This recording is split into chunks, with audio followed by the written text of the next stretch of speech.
Hello students, आज हम बात करते हैं बाल महाभारत की लेसन नंबर 2 भीष्म प्रतिज्ञा के बारे में। इससे पहले हमने पढ़ा था कि गंगा जो है वो अपने पुत्र देवव्रत को जो शांतनु होता है उसे सौंपकर चली जाती है। तो आगे की शुरुआत करते हैं। राजा शांतनु देवव्रत को लेकर खुशी खुशी नगर लौट आए और देवव्रत राजकुमार का कार्य संभालने लगे और इसी तरह 4 वर्ष बीत जाते हैं।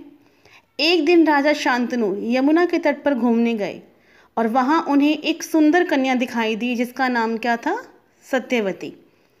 सत्यवती ने राजा शांतनु का मन मोह लिया था। राजा ने सत्यवती से प्रेम याचना की। सत्यवती ने बताया कि उसके पिता मल्लाहों के सरदार हैं और राजा को विवाह के लिए उनकी अनुमति लेनी होगी। जो शांतनु थे उन्होंने सत्यवती से कहा कि आप मेरे साथ विवाह करें, लेकिन उसने कहा कि आपको पहले मेरे पिता से अनुमति लेनी होगी, मेरे पिता मल्लाहों के सरदार हैं। राजा शांतनु सत्यवती के पिता केवटराज के पास गए। केवट कौन होता है? जो नाव चलाता है। तो उनका जो राजा है वो केवटराज के पास गए और सत्यवती से विवाह करने की इच्छा बताई। केवटराज ने विवाह के बदले एक वचन मांगा कि राजा शांतनु के बाद हस्तिनापुर का उत्तराधिकारी सत्यवती का पुत्र ही होगा। और केवटराज की ये शर्त राजा को अच्छी नहीं लगी और निराश मन से वे वहां से लौट आए। केवटराज ने शर्त रखी थी कि जो हस्तिनापुर का जो उत्तराधिकारी होगा वो कौन होगा? सत्यवती और आपका पुत्र ही होगा, न कि देवव्रत। और सबसे बड़ा कौन था? देवव्रत। तो उसी का तो राज सिंहासन तो उसी का होना चाहिए था, क्योंकि सबसे बड़े को ही उत्तराधिकारी घोषित किया जाता है। इसीलिए वो जो शर्त थी केवटराज की वो शांतनु को अच्छी नहीं लगी और वो वापस घर लौट आते हैं। राजा शांतनु चिंता से भरा जीवन बिताने लगे। देवव्रत को जब यह बात पता लगी तो वह केवटराज से मिलने गए और देवव्रत ने जब देखा कि उनके पिता जो है वो किसी गंभीर चिंता में हैं, तो उन्होंने पता लगाया कि उन्हें क्या चिंता सता रही है।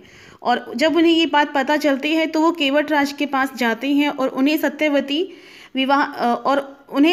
का विवाह राजा से करवाने को कहते हैं।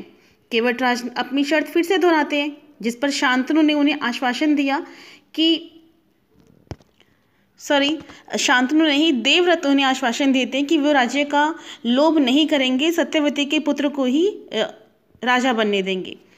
परंतु केवटराज के मन में फिर भी संतुष्टि नहीं होती है। अब देवव्रत ने तो ये वचन दे दिया था कि वो राज्य का लोभ नहीं करेंगे, सत्यवती और शांतनु से जो पुत्र होगा उन्हीं को ही राजा बनने देंगे। तो केवटराज होते हैं वो इतने भी संतुष्ट नहीं हुए और उन्हें कहा कि अगर भविष्य में देवव्रत के पुत्र ऐसा न माने तो, और सत्यवती के पुत्र से अगर राज्य छीन लेंगे तो।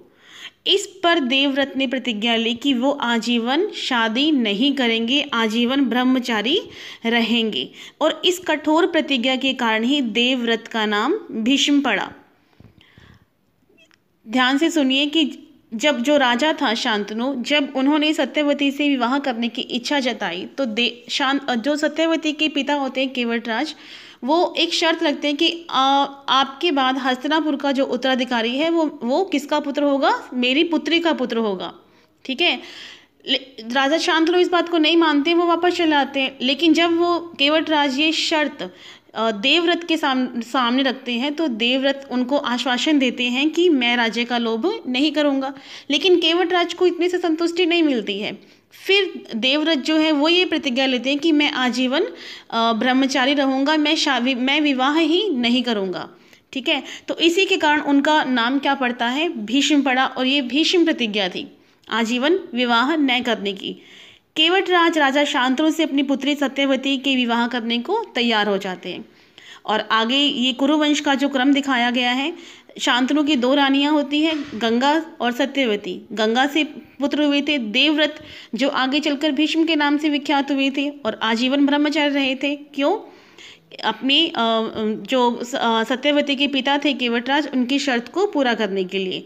और सत्यवती से राजा शांतनु के 2 पुत्र होते हैं, चित्रांगद और विचित्रवीर्य, जिसमें चित्रांगद जो है उसकी असमय ही मृत्यु हो जाती है और विचित्रवीर्य गद्दी पर बैठते हैं। विचित्रवीर्य की भी दो रानियां होती हैं, अंबिका और अंबालिका। अंबिका से पुत्र होते हैं धृतराष्ट्र और अंबालिका से पांडु। अब धृतराष्ट्र के पुत्र जो थे वो कौरव कहलाए और पांडु के पुत्र क्या कहलाए, पांडव। तो ये कुरुवंश का जो क्रम है वो आप सब लोग ध्यान से देख लीजिए, क्योंकि आगे महाभारत के जो कैरेक्टर्स हैं बहुत आएंगे। अगर आपको ये वंश नहीं पता होगा तो आप महाभारत को अच्छे से नहीं समझ पाएंगे। तो ध्यान रखिए ये नाम चित्रांगद, विचित्रवीर्य।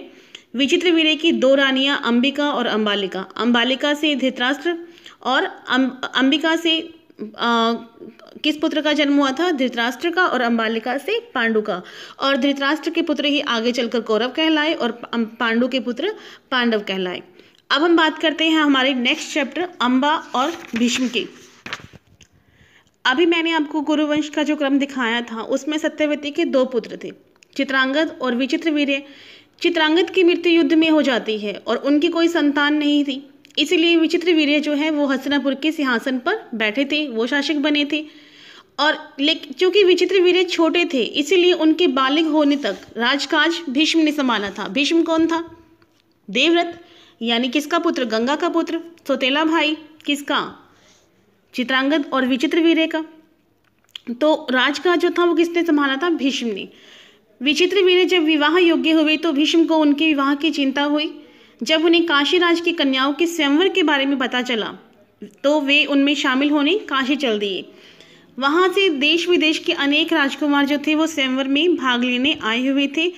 भीष्म ने सभी को हराकर तीनों राजकन्याओं को अपनी रथ बैठा लिया और हस्तिनापुर की ओर चल दिए। हालांकि वहां पे भीष्म की बहुत निंदा भी हुई थी कि भीष्म जो थे वो अपनी प्रतिज्ञा के लिए विख्यात थे। सब लोगों ने निंदा की कि ये अपनी प्रतिज्ञा तोड़ रहे हैं, लेकिन जो भीष्म थे उन्हें पता था कि वो अपने लिए नहीं बल्कि अपने भाई के लिए उनका राजकन्याओं का हरण कर रहे हैं।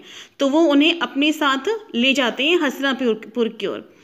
अब शोभ देश का जो राजा होता है शाल्व, वो भीष्म को रोकने का प्रयास करता है और इसी कारण उन दोनों में जो है वो भयंकर युद्ध होता है और अंत में भीष्म जो है वो विजयी हो जाते हैं। तो भीष्म कन्याओं को लेकर हस्तिनापुर पहुंचे जहां विवाह की सारी तैयारियां हो चुकी थी। और जब कन्याओं को विवाह मंडप में ले जाने का समय हुआ तो काशीराज की बड़ी बेटी अंबा, काशीराज की 3 बेटियां थी, अंबा, अंबिका और अंबालिका, और सबसे बड़ी थी अंबा। अंबा ने बताया कि वे राजा शाल्व, जो कि अभी मैंने बताया था शोभ देश के राजा शाल्व ने भीष्म को रास्ते में रोकने की कोशिश की थी, लेकिन वो सफल नहीं हुए थे। और जो काशीराज की बड़ी बेटी अंबा थी वो शाल्व को पहले से ही अपना पति मान चुकी थी। ये सुनकर भीष्म ने अंबा को शाल्व के पास भेज दिया और अंबा की दोनों बहनों का विवाह जो था वो विचित्रवीर्य के साथ कर दिया। जब अंबा शाल्व के पास पहुंची तो उसने अंबा को पत्नी मानने से इनकार कर दिया। क्यों?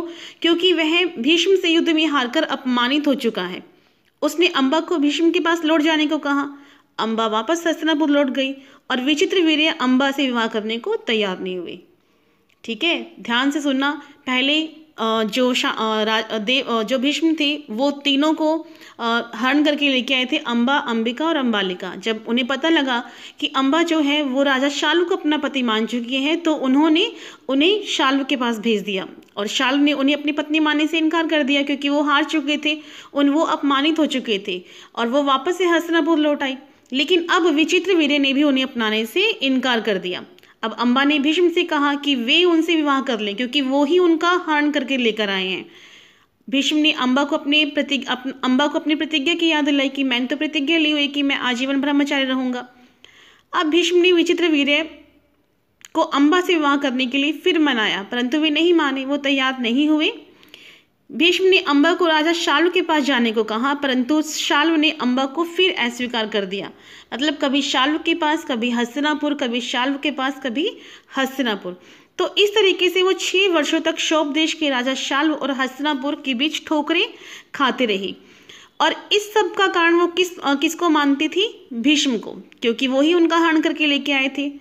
अब अंबा ने भीष्म से बदला लेने की ठान ली थी और वो बदला लेने के लिए कई राजाओं के पास गई और भीष्म से युद्ध करने का आग्रह किया, लेकिन कोई भी तैयार नहीं हुआ क्योंकि सभी को पता था कि भीष्म जो है वो कितने बलशाली है। ठीक है, जिनका मुकाबला रण कौशल में सिर्फ परशुराम कर सकते हैं। तो कोई भी राजा भीष्म से युद्ध करने के लिए तैयार नहीं हुआ। आखिर में अम्बा तपस्वी ब्राह्मणों की सलाह पर परशुराम के पास गई। अम्बा की दुख भरी कथा सुनकर परशुराम का हृदय पिघल गया और वह अम्बा की प्रार्थना करने पर भीष्म से युद्ध के लिए तैयार हो गया, क्योंकि रण क्षेत्र में सिर्फ परशुराम ही थे जो कि भीष्म का मुकाबला कर सकते थे। और भीष्म और परशुराम के बीच कई दिनों तक भयंकर युद्ध चला, लेकिन कोई नतीजा नहीं निकला। अंत में परशुराम ने अम्बा को भीष्म की शरण में जाने को कह दिया, परंतु अम्बा हार मानने वालों में से नहीं थी। उन्होंने वन जाकर कड़ी तपस्या की और तपोबल से, यानी अपनी तपस्या के बल पर ही उन्होंने स्त्री रूप को त्याग दिया और पुरुष के रूप में परिवर्तित हुई और अपना नाम शिखंडी रख दिया। भीष्म और परशुराम के बीच जब महाभारत का युद्ध हुआ तो भीष्म से लड़ते समय अर्जुन के रथ पर आगे बैठा और अर्जुन उसके पीछे। आपको ध्यान होगा अर्जुन का जो सारथी था, अर्जुन के रथ पर जो आगे बैठा वो कौन था? शिखंडी। भीष्म को अपने ज्ञान से ज्ञात हो गया था कि शिखंडी जो है वो अम्बा ही है, इसलिए उन्होंने उस पर बाण चलाना अपनी प्रतिष्ठा के विरुद्ध समझा, क्योंकि औरतों पर बाण चलाना एक वीरोचित कार्य नहीं माना जाता, इसीलिए उन्होंने शिखंडी पर बाण नहीं चलाया और अर्जुन ने शिखंडी के पीछे से हमला कर भीष्म को परास्त किया और उन्हें भूमि पर गिराया। तब जाकर अम्बा का क्रोध शांत हुआ। तो ये थी अम्बा और भीष्म के बीच में जो तकरार थी, जो उनका आपस में टकराव हुआ था। तो अम्बा जो थी वो हार मानने वालों में से नहीं थी और वो अपना बदला लेकर रही। अपने तप के बल पर उसने पुरुष रूप धारण किया और भीष्म से अपना बदला लिया। तो हमें पता लगता है कि भीष्म देवव्रत का नाम भीष्म क्यों रखा गया और उन्होंने क्या प्रतिज्ञा ली थी। तो यहाँ हमारे ये 2 लेसन कंप्लीट होते हैं और इसकी PDF आपको, इसके क्वेश्चन आंसर जो है वो इसी वीडियो में लास्ट में मिल जाएंगे। आप लोग यहीं से नोट कीजिएगा। Okay, thank you.